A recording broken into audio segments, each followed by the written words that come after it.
Good night, St. Lucia, and thank you for staying tuned to another edition of Newsmaker Live with me, your host, Laura Jabier. Tonight, I came prepared to launch a scathing report, opinion piece on politics in St. Lucia. I am just royally PO'd at the state of politics in St. Lucia. Perhaps not so much the state of politics, but the politicians. I mean, really, it's a he say, she say, they say, we say, all say. It's a tiwe mete that never ends. It's all about who can vilify whom best or worst, or who is most adept at ducking. But rather than do that, since I do not have the luxury of time, since we're going to have a packed show this evening, I will leave you with this. Do you care, St. Lucia, that as I speak to you, with you, that the Dominican Republic government is about to expatriate thousands of its citizens because they're born there for the most part, because they've raised their families there, because they've worked there and contributed to the economy. They're citizens, thousands of their citizens. Why? Because they had the misfortune of having descendants from Haiti. Yes, Haiti, a country that has been devastated by earth-shattering earthquake in 2010, and which left in its wake increased risk of major diseases such as typhoid, hepatitis A, dengue, malaria, leptospirosis. A country which has 75% of its household without running water, where there is a chronic shortage of health care, and the infant mortality rate is 55 deaths to every 1,000 live births. Do we care, St. Lucia, that these are countries of the CARICOM? These are countries that we do business with. Haiti is our sister country, and we do tremendous amount of business with the Dominican Republic. Do we care that this is happening? Or do we care that there was a marked disrespect and disregard for the health and well-being of citygoers when the roof of the old fire service headquarters was removed, and that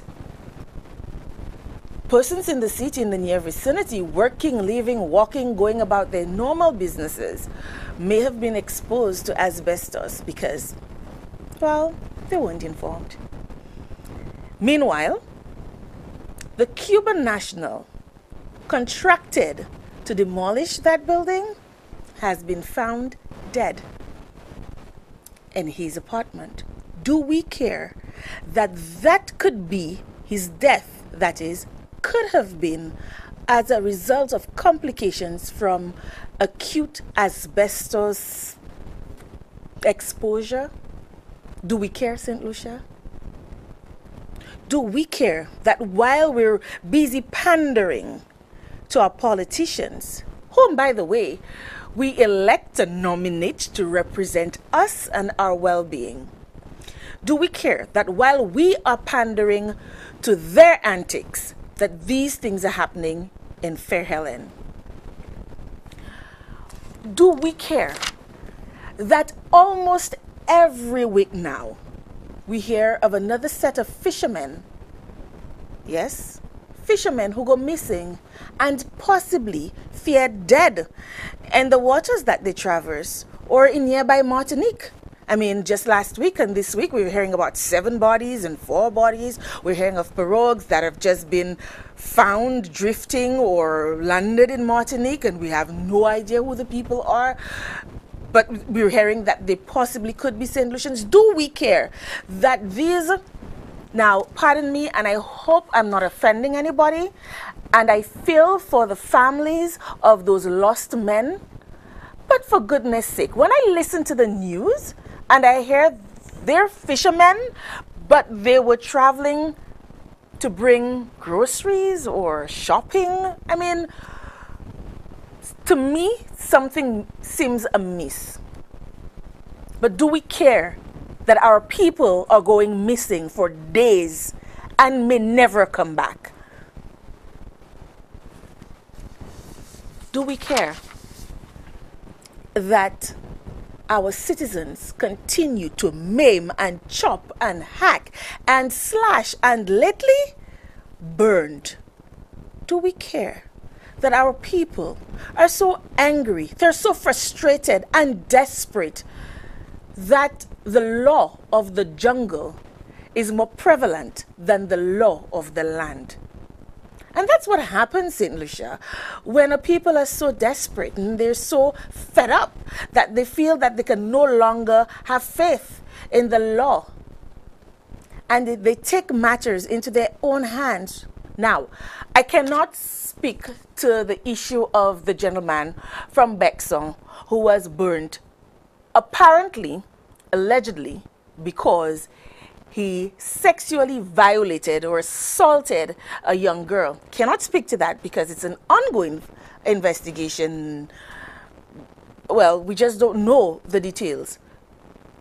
But I hope, certainly, it hasn't come to the point where our young people feel so violated that they take matters into their own hands as if they were in the wild.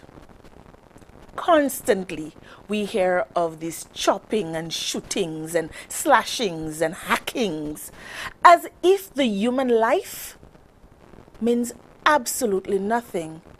And then there's this little thing about the fires. Every week now, it seems, there is another fire. We have families being displaced, investigations upon investigations that could fill a calendar, for crying out loud. And we never hear the results of those investigations. Do we really care, St. Lucia, about what's going on in our own country? Meanwhile, we have politicians who are supposed to be caring for us. We elect them and we nominate them and we select them to take care of our business. And all they're concerned about is who has the biggest dossier on whom and who conduct the most. Questioning and asking things, perhaps, with every good intention, or reason rather, but which we care not to go through the proper channels to. And when questions are asked of them, the politicians, all they seem to do is duck over here and, what's the song again? Ducking by Papa Fox or Daddy Fox or whatever his name is from Trinidad. You know the one. Ducking, yeah. Except we're not ducking from a girlfriend or a boss. It's the politicians ducking from us. How do they expect to do that with the population of over 170,000? Quite easily, it seems, because you know what? We provide the veils for them to duck. When we come back from this break, something fishy is afoot.